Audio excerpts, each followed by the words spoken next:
न आटा, न मैदा, न सूजी, सिर्फ एक कच्चे आलू से यह गर्मा गर्म नाश्ता बनाइए और समोसा, कचौड़ी, पकौड़ी सब भूल जाइए।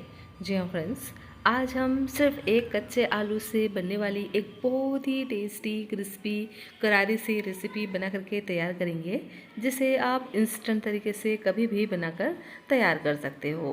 अक्सर सभी के घर में जो कच्चा आलू है रहता ही है, तो एक बार कच्चे आलू से बनने वाली इस बहुत ही सिंपल और आसान सी रेसिपी को ज़रूर से ट्राई कीजिएगा। घर के बच्चे बड़े सभी को ही बहुत ज़्यादा पसंद आएगा।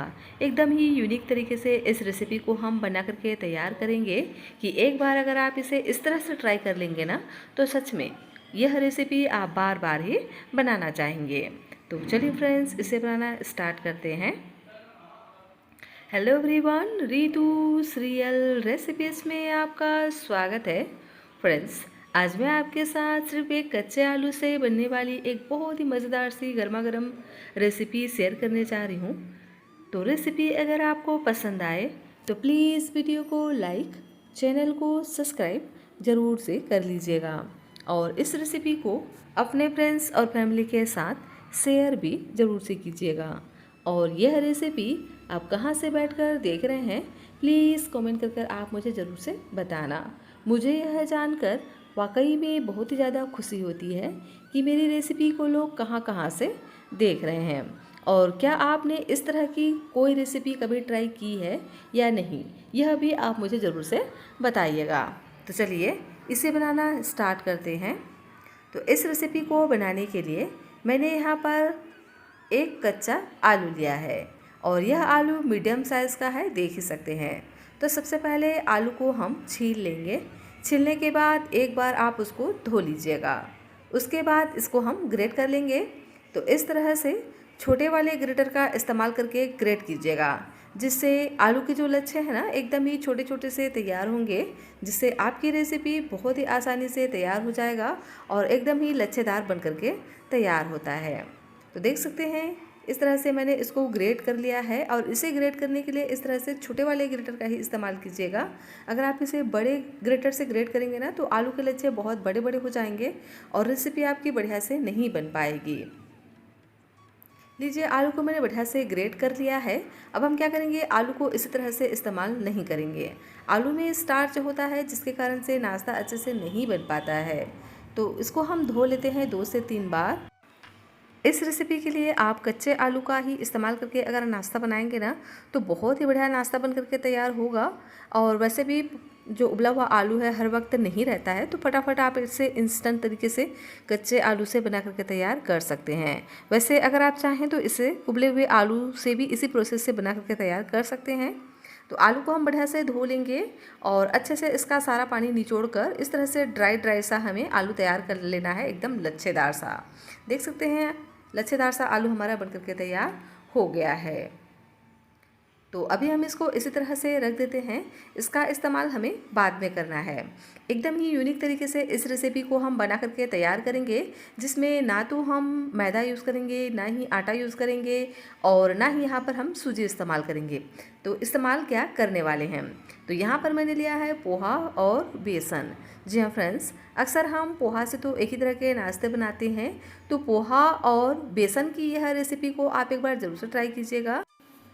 कम क्वांटिटी में ढेर सारा बन करके तैयार हो जाता है और पोहा अक्सर हर घर में अवेलेबल रहता है। और पोहा एक ऐसा चीज़ है जिसके लिए आपको पहले से कोई भी प्रिपेयर करके रखने की ज़रूरत नहीं है। मतलब इंस्टेंट तरीके से इसे आप बना करके तैयार कर सकते हो और इतना स्वादिष्ट बनता है ना कि आप बार बार ही बनाना चाहेंगे। तो यहाँ मैंने 1 कप पोहा लिया है और इसे हम डाल देंगे एक ग्राइंडर में। तो पहले आप पोहा को बढ़िया से साफ़ कर लीजिएगा, क्योंकि पोहे में डस्ट वगैरह रहता है ना, तो इसी तरह से इसको हमें बिल्कुल भी इस्तेमाल नहीं करना है। अच्छे से पहले इसको छान लीजिएगा, उसके बाद ही डाल दीजिएगा इस तरह से ग्राइंडर में और ग्राइंडर में डालकर इसको बढ़िया से ग्राइंड कर लेना है। देख सकते हैं ना, पोहे को मैंने पहले ही बढ़िया से छान लिया था। इसे हम डाल करके बढ़िया से ग्राइंड कर लेंगे ग्राइंडर में। और लीजिए, पोहा हमारा बढ़िया से ग्राइंड हो गया है, देख ही सकते हैं। एकदम ही दरदरा सा यह बन करके तैयार होता है, मतलब बिल्कुल पाउडर जैसा यह नहीं बनता है, चाहे आप इसको कितना भी ग्राइंड करो, लेकिन इसी से ही बहुत ही बढ़िया सा बन करके तैयार हो जाएगा। तो इसे हमें बॉईल वगैरह में भी निकालने की ज़रूरत नहीं है, इसी तरह से साइड में रख देते हैं और तब तक कर लेते हैं एक दूसरी तैयारी। तो यहाँ पर मैंने लिया है आधा कप बेसन और बेसन को डाल देंगे एक बड़े से मिक्सिंग बाउल में और जितना हमने पोहा लिया है उतना ही हम यहाँ पर पानी ऐड करेंगे। बेसन में डालेंगे थोड़ा थोड़ा पानी और इसका हम एक घोल तैयार करेंगे। तो पतला सा घोल तैयार करना है, लेकिन एक साथ पानी बिल्कुल भी नहीं डालना है। पहले गाढ़ा घोल तैयार कीजिए ताकि बिल्कुल भी इसमें लम्स ना पड़े। एक साथ डाल देने से ना लम्स पड़ ही जाते हैं, इसलिए थोड़ा थोड़ा करके आप पहले पानी डालते हुए इसका इस तरह से एक लम्स फ्री गाढ़ा सा घोल तैयार कर लीजिए और अच्छे से आप इसको फेंट लीजिएगा, जिससे नाश्ता आपका बहुत ज़्यादा टेस्टी, क्रिस्पी और अंदर से भी खस्ता बन करके तैयार होता है। और देख सकते हैं ना, बिल्कुल भी इसमें लम्स नहीं है। इसी तरह से पहले हम इसको तैयार कर लेंगे लम्स फ्री। तो 1 कटोरी यहाँ पर हमें पानी का इस्तेमाल करना है। तो अभी हम क्या करेंगे, इसमें ऐड कर देते हैं कुछ मसाले। तो बहुत ही सिंपल से मसालों का यहाँ पर हम यूज़ करने वाले हैं, जो अक्सर हमारे घर में अवेलेबल रहता है। फ्रेंड्स, आपसे एक रिक्वेस्ट है, रेसिपी अगर आपको पसंद आए तो प्लीज़ वीडियो को लाइक, चैनल को सब्सक्राइब ज़रूर से कर लीजिएगा और इस रेसिपी को अपने फ्रेंड्स और फैमिली के साथ शेयर भी ज़रूर से कीजिएगा। यह रेसिपी आप कहाँ से बैठकर देख रहे हैं, प्लीज़ यह भी आप मुझे कमेंट कर ज़रूर बताना।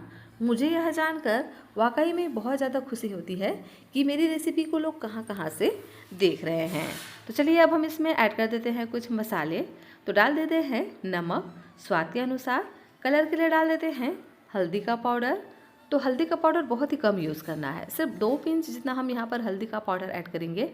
इसी से ही ना बहुत ही बढ़िया सा इसमें कलर आ जाएगा। साथ ही ऐड करेंगे जीरा। तो आधा छोटा चम्मच यहाँ पर हम जीरा ऐड करेंगे और साथ में ऐड करेंगे 1 छोटी चम्मच तिल। तो मैंने यहाँ पर वाइट वाला तिल का इस्तेमाल किया है, आपके पास जो भी हो वह आप डाल सकते हैं। मतलब यहाँ पर आप ब्लैक तिल का भी इस्तेमाल कर सकते हैं या ब्राउन तिल का भी इस्तेमाल कर सकते हैं। दोनों से ही ना बहुत ही बढ़िया सा इसमें टेस्ट आता है और लुक तो फील आता ही है। तो यहाँ पर आप डालिएगा ज़रूर तिल को और इन मसालों को बढ़िया से मिक्स कर लेंगे। उसके बाद जो भी बचा हुआ पानी है उसको हम ऐड कर देंगे। तो पानी की क्वांटिटी को ध्यान में रखिएगा, जितना हमने पोहा लिया है उतना ही यहाँ पर हम पानी का इस्तेमाल करेंगे और बेसन की क्वांटिटी को कम ज़्यादा आप अपने अनुसार रख सकते हैं। और अच्छे से इसको हम मिक्स कर लेंगे और इस तरह से पतला सा घोल तैयार कर लेंगे, देख सकते हैं ना, इस तरह से। और अब हम इसमें डाल देंगे ग्राइंड किए हुए पोहे को। तो जैसे ही हम इसमें पोहे को ऐड करेंगे ना बेसन के घोल में, ये तुरंत ही सारा बेसन को अपने अंदर एब्जर्व कर लेगा और तुरंत ही यह गाढ़ा होना स्टार्ट कर देता है। पर हमें ना पोहा को अच्छे से भिगा करके लेना है। जितना अच्छे से पोहा भीगेगा, सॉफ्ट होगा, उतना ही बढ़िया आपका नाश्ता बन करके तैयार होगा। तो इसको हम इसी तरह से अच्छे से मिक्स कर लेने के बाद कवर कर कर साइड में रख देते हैं 5 से 7 मिनट के लिए, ताकि जो पोहा है ना अच्छे से भीग जाए और बेसन में भी बहुत ही बढ़िया से एक बाइंडिंग आ जाए। तो अभी हम इसको साइड में रख देते हैं और कर लेते हैं एक दूसरी तैयारी। मैंने यहाँ पर एक कढ़ाई लिया है, कढ़ाई में 1 छोटे चम्मच डाल देते हैं ऑयल। ऑयल को बढ़िया से गर्म होने देंगे। उसके बाद डाल देते हैं जीरा। जीरा को हल्का सा पहले क्रिकल होने दीजिएगा। उसके बाद डाल देंगे कुछ फ्लेवरफुल मसाले। तो मैंने यहाँ पर 1 इंच अदरक को इस तरह से ग्रेट करके ले लिया है। साथ ही ऐड कर देंगे लहसुन, जिसे मैंने इस तरह से बारीक बारीक कट करके ले लिया है। आप चाहें तो यहाँ पर अदरक और लहसुन का पेस्ट भी ऐड कर सकते हैं इस तरह से, अगर आप अलग अलग ना डालना चाहें।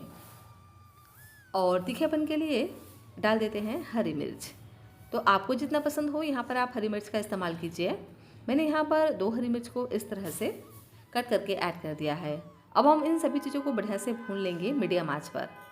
मीडियम आँच पर भूनेंगे ना तो बहुत ही अच्छे से इसमें खुशबू आती है, और अगर आपने इसको हाई फ्लेम पे फ्राई किया तो ये जल भी सकते हैं। तो इसलिए मीडियम आंच पर इसको भूनना है। और उसके बाद इसमें हम डाल देते हैं प्याज। तो यहाँ पर मैंने एक मीडियम साइज़ के प्याज लिए हैं, जिसको इस तरह से मोटा मोटा कट करके ले लिया है। साथ ही ऐड करेंगे पत्ता गोभी। तो पत्ता गोभी को भी इसी तरह से मैंने मोटा मोटा ही रफली कट करके ले लिया है। बहुत ज़्यादा इसको बारीक कट करने की ज़रूरत नहीं है, क्योंकि जैसे ही हम इसको भूनेंगे ना तो अच्छे से सॉफ्ट हो जाते हैं और इन्हें हमें अच्छे से सॉफ्ट होने तक भूनना है। यहाँ पर आप अपने मनपसंद सब्जियाँ ऐड कर सकते हैं, जो भी आपको पसंद हो। जैसे यहाँ पर फूल गोभी, पत्ता गोभी तो मैंने इस्तेमाल किया ही है, फूल गोभी, शिमला मिर्च, गाजर वगैरह का भी इस्तेमाल कर सकते हैं, या जो भी आपके घर में अवेलेबल हो, जो भी आपके फ्रिज में हो, आप ले सकते हैं। इन्हें हम अच्छे से भून लेते हैं ताकि ये हल्का सा सॉफ्ट हो जाए। अच्छे से जब ये सॉफ्ट हो जाते हैं ना, तो शेप देने में बिल्कुल भी परेशानी नहीं आती है और बहुत ही आसान तरीके से नाश्ता हमारा बनकर के तैयार हो जाता है। तो ये जल्दी से सॉफ्ट हो जाए, इसके लिए यहाँ पर हम नमक ऐड कर देते हैं स्वाद के अनुसार, और अच्छे से इसको हम इस तरह से चलाते हुए भून लेंगे।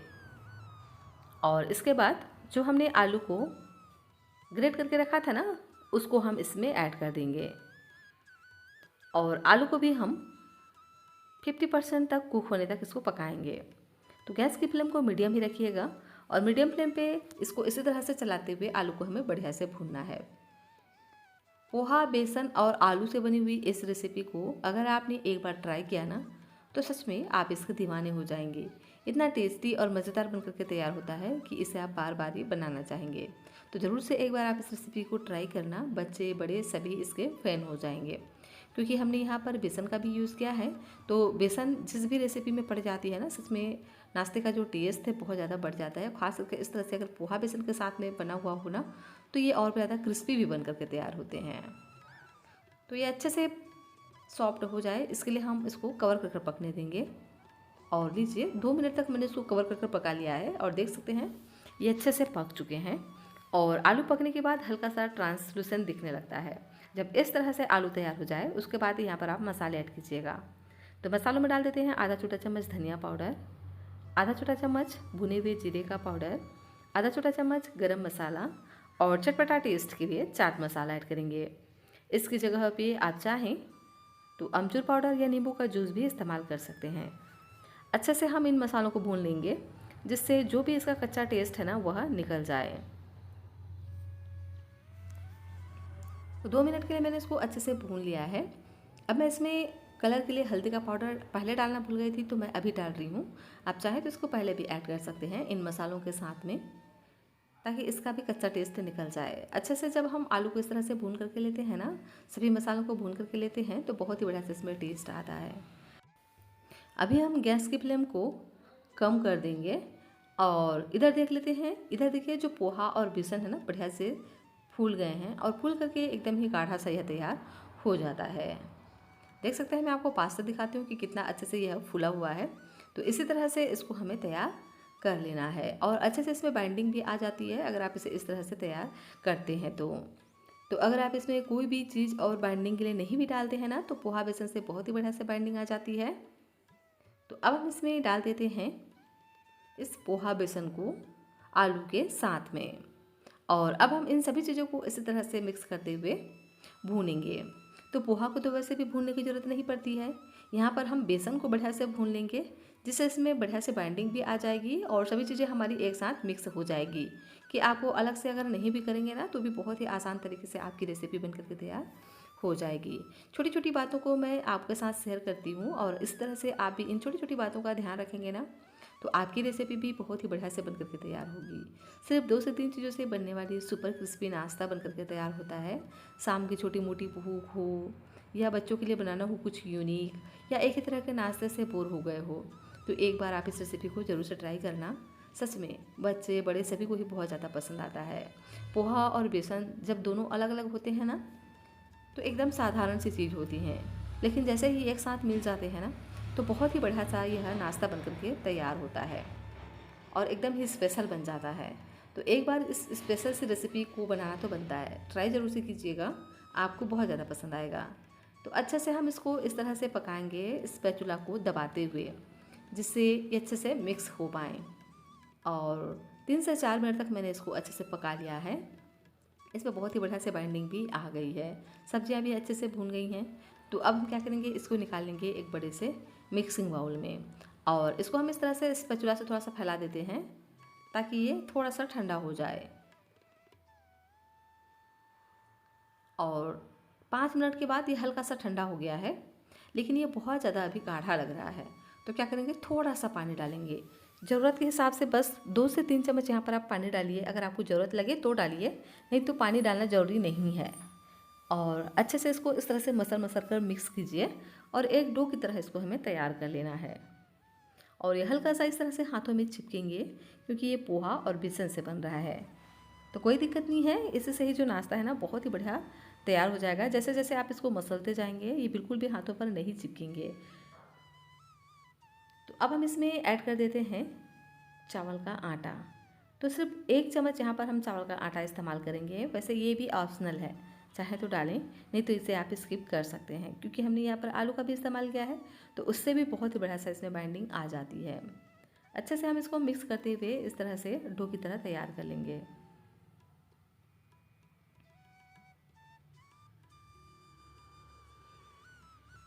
तो जब अच्छे से आप इसको इस तरह से मसल कर थोड़ा चिकना कर लें और फिर भी ये आपको हाथों पर चिपके, तो आप क्या कीजिए, एक बार पहले हाथों को वॉश कर लीजिए। हाथों को वॉश करने के बाद आप थोड़ा सा ऑयल लगा लीजिएगा हाथों पर। उसके बाद जब आप इसको मसलेंगे ना तो देख सकते हैं बहुत ही आसानी से यह चिकना सा डो हमारा तैयार हो जाता है। अब चलिए इसको हम शेप देते हैं। तो आप इसे अपने मनपसंद किसी भी शेप में बना करके तैयार कर सकते हैं। आप चाहे तो इसको छोटे छोटे पीसेस में हाथों पे लेकर के इसको टिक्की की तरह भी बना करके तैयार कर सकते हैं, या आप इसको ना स्क्वायर शेप में भी इसको सिर्फ एक छोटा सा पोर्शन लेकर एक एक पीस को भी बना करके तैयार कर सकते हैं। लेकिन दूसरा तरीका इसका यह है कि इसे आप इस तरह से किसी ट्रे या थाली में सेट कर लीजिए। इससे बहुत ही आसानी से आपका नाश्ता एक साथ ढेर सारा बन करके तैयार हो जाता है। तो अगर आप इसे थाली या ट्रे पर अगर लगा रहे हो ना, तो आप क्या कीजिए, इसको ना पहले ही अच्छे से ऑयल से ग्रीस कर लीजिएगा, ताकि जब आप इसको निकालें ना तो बहुत ही आसानी से यह निकल जाए। डीमोल्ड होने में बिल्कुल भी कोई दिक्कत नहीं होती है अगर आप इसमें थोड़ा सा ऑयल लगा लेते हैं तो। उसके बाद इसको हम इस तरह से सेट कर लेंगे स्क्वायर शेप में। तो पहले हाथों से इसको सेट कर लीजिएगा, उसके बाद स्पैचुला से अच्छे से दबाते हुए आप इसको सेट कीजिएगा, ताकि ये बहुत ही आसानी से तैयार हो जाए। किनारे को भी अच्छे से दबा दबा कर आप सेट कर लीजिए ताकि इक्वली अच्छे से सेट हो जाए और इसमें बहुत ही प्यारा सा लुक आए। तो इसके लिए आप क्या कीजिए, इस तरह से तिल डाल दीजिए ऊपर से। 1 से 2 चम्मच यहाँ पर आप तिल डालेंगे ना तो ये बहुत ही बढ़िया से चिपक जाते हैं। इस तरह से स्पैचुला को हल्का हल्का दबाएंगे तो देख सकते हैं ना। तो मैंने यहाँ पर वाइट वाला तिल का इस्तेमाल किया है, आप चाहें तो ब्लैक वाला तिल का भी इस्तेमाल कर सकते हैं। ब्लैक वाले तिल से भी बहुत ही बढ़िया से इसमें लुक आएगा। स्पैचुला से दबा जरूर से दीजिएगा अच्छे से। जब इसको दबाएंगे ना तो ये बहुत ही अच्छे से दब जाते हैं। मैंने आपको क्लोज करके दिखाया भी है कि कितना अच्छे से यह सेट हो जाते हैं स्पैचुला से जब आप इसको इस तरह से प्रेस करते हैं। तो अब हम इसको कट कर लेंगे। तो इसको कट करने के लिए इस तरह से मैंने स्पैचुला का ही इस्तेमाल किया है, आप चाहे तो इसको चाकू वगैरह से भी कट कर सकते हैं। और इस तरह से छोटे छोटे हम मिनी स्क्वायर पीस में कट करके तैयार कर लेंगे। देख सकते हैं ना कि कितना शानदार यह कट करके तैयार हुआ है। बिल्कुल भी आपको कोई परेशानी नहीं होता है और मिनटों में ढेर सारा नाश्ता बन करके तैयार हो जाता है अगर आप इसे इस तरह से बनाएंगे तो। देख रहे हैं कि कितना मज़ेदार सा इसका लुक आया हुआ है। तो इसके लिए हमें बिल्कुल भी स्लरी वगैरह की ज़रूरत नहीं पड़ती है। इसी तरह से यह रेसिपी बन करके तैयार हो जाती है। तो चलिए अब हम इसे फ्राई कर लेते हैं। किनारों पर अगर आपको थोड़ा थोड़ा जो आलू के लच्छे हैं नज़र आए तो आप इसे हाथों से सेट कर लीजिएगा। मैंने बिल्कुल भी नहीं किया है, देख सकते हैं बहुत ही आसानी से इसी तरह से यह बन करके तैयार हो जाता है, क्योंकि आलू को हमने अच्छे से पका करके ले लिया है। अगर आलू को आप ज़्यादा पका करके लेंगे ना तो लच्छे बहुत ज़्यादा नज़र नहीं आते हैं, इस बात का ध्यान रखिएगा। अगर आप आलू को थोड़ा कम पका करके लेंगे ना तो आलू के जो लच्छे हैं वह नज़र आते हैं। तो पहले आप इसको ना हाई फ्लेम पे फ्राई कीजिएगा। यहाँ पर मैंने 2 बड़े चम्मच ऑयल को गर्म करने रख दिया था। ऑयल हमारा अच्छे से गर्म हो जाए तो उसके बाद इस तरह से एक एक पीस डाल देंगे इस नाश्ते को। एक बार में जितना आ जाएगा उतना डालेंगे, एक साथ बहुत ज़्यादा नहीं डालना है, नहीं तो अच्छे से अलरते पलटते नहीं बनता है। पहले हाई फ्लेम पे 1 मिनट के लिए इसको हम फ्राई होने देंगे। लगे कि हल्का सा यह नीचे से सेट हो गया है तो ऊपर से थोड़ा सा ऑयल को इस तरह से डाल दीजिएगा ताकि ऊपर से भी यह बढ़िया से सेट हो जाए। उसके बाद जब एक साइड से यह क्रिस्पी हो जाए तो उसके बाद इसके हम साइड को पलट देते हैं और नीचे से भी इसको हम फिर से पकने देंगे और नीचे से फिर से हम इसको पकने देंगे 2 से 3 मिनट के लिए। और देख सकते हैं ना कि कितना प्यारा शानदार सा नाश्ता हमारा बनकर के तैयार हो गया है। एकदम ही मज़ेदार क्रिस्पी सा नाश्ता बनकर के तैयार होता है और इसका लुक देख ही सकते हैं कि कितना मज़ेदार सा आया हुआ है। इसी तरह से बाकी बचे हुए सभी पीसेस को हम बना करके तैयार कर लेते हैं। लीजिए, गर्मा गर्म बहुत ही शानदार सा नाश्ता हमारा बनकर के तैयार हो गया है। इस रेसिपी को आप किसी भी चटनी के साथ सर्व कर सकते हैं। आपको यह रेसिपी बहुत ज़्यादा पसंद आएगा। आप चाहें तो इसे रायता वगैरह के साथ में भी सर्व कर सकते हैं। इससे भी यह जो रेसिपी है ना बहुत ही ज़्यादा टेस्टी और मज़े का बन करके तैयार हो जाता है। बहुत ही टेस्टी सा फील देता है। तो फ्रेंड्स, ज़रूर से इस रेसिपी को ट्राई कीजिएगा। यह रेसिपी आपको और आपके पूरे परिवार को बहुत ज़्यादा पसंद आएगा। रेसिपी अगर आपको पसंद आई हो तो प्लीज़ आप वीडियो को लाइक कीजिएगा, चैनल को सब्सक्राइब ज़रूर से कीजिएगा। और इस रेसिपी को आप कहाँ से बैठकर देख रहे हैं यह भी आप मुझे कमेंट कर ज़रूर से बताइएगा। मुझे यह जानकर वाकई में बहुत ज़्यादा खुशी होती है कि मेरी रेसिपी को लोग कहाँ कहाँ से देख रहे हैं। तो है ना, बहुत ही सिंपल और आसान सी रेसिपी जो झटपट तरीके से बन जाता है और इसके लिए आपको बहुत ज़्यादा मेहनत भी नहीं करना पड़ता। कम क्वांटिटी में ढेर सारा बन जाता है। तो कैसी लगी यह रेसिपी कमेंट कर आप मुझे ज़रूर से बताना। पसंद आई हो तो वीडियो को लाइक और चैनल को सब्सक्राइब भी ज़रूर से कर लीजिएगा।